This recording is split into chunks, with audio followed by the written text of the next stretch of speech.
You flip a switch, and the lights just come on. It feels almost like magic, doesn't it? So simple. But have you ever really stopped to think about what's happening maybe hundreds of miles away to make that little miracle possible? Well, in this explainer, we're going to do just that. We're going to trace that power all the way back to where it's born. Okay, so just a quick heads up before we dive in. This is actually part 14 of a bigger series we're doing on electricity, all from Virtualization Options LLC. But today we are laser focused on one big question. How is all that power actually made? I mean, think about it. We plug in everything, every single day. Our phones, our laptops, our whole lives, really. And we just expect it to work. But behind that little outlet in your wall, there's this gigantic invisible system working around the clock. So what is that powerhouse, maybe states away, that's beaming all that energy right to your fingertips? All right, let's pull back the curtain. We're going to reveal the one machine that for the most part is responsible for powering, well, pretty much everything.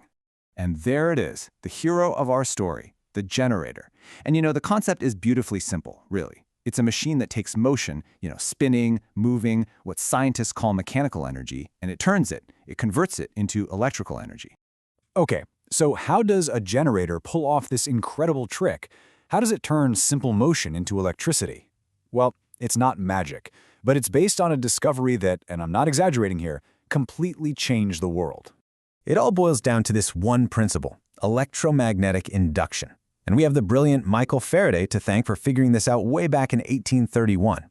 Basically, he realized that if you take a wire, which is just full of electrons that are kind of lazing around, and you move it through a magnetic field, well, that field acts like a current in a river. It grabs those electrons and pushes them all to flow in one organized direction.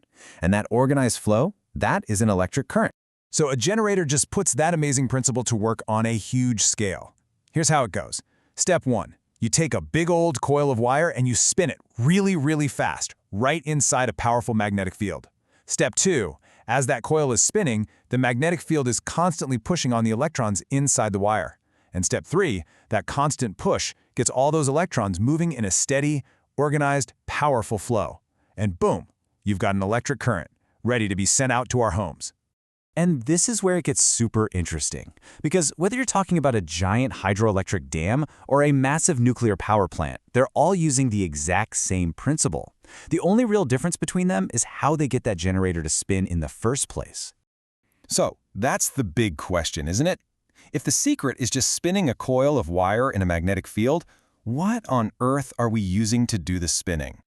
Well, the answer really depends on what kind of power plant you're looking at. For a hydroelectric plant, it's pretty straightforward. Falling or flowing water spins a big fan-like thing called a turbine.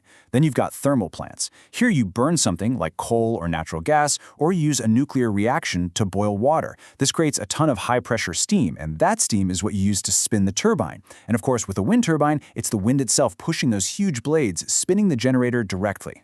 Now that middle one, the thermal or steam power, is actually super important to understand, because even with all the new renewables out there, most of the world's electricity is still generated this way.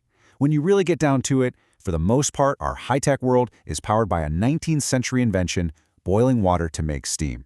Kind of wild when you think about it. But hold on a second, I know what you're thinking. What about solar power? I see solar panels everywhere. Nothing's spinning there. And that's a great question. And you'd be absolutely right to ask, because solar panels are the big, fascinating exception to this whole generator rule. They actually skip the spinning part completely. They use something called the photovoltaic effect to convert sunlight directly into electricity. No moving parts, no turbines, no steam. It's just a totally different and, frankly, much more modern way of making power. Okay, so the power's been made, either by a giant spinning generator or a quiet solar panel. But that's really only the beginning of the journey.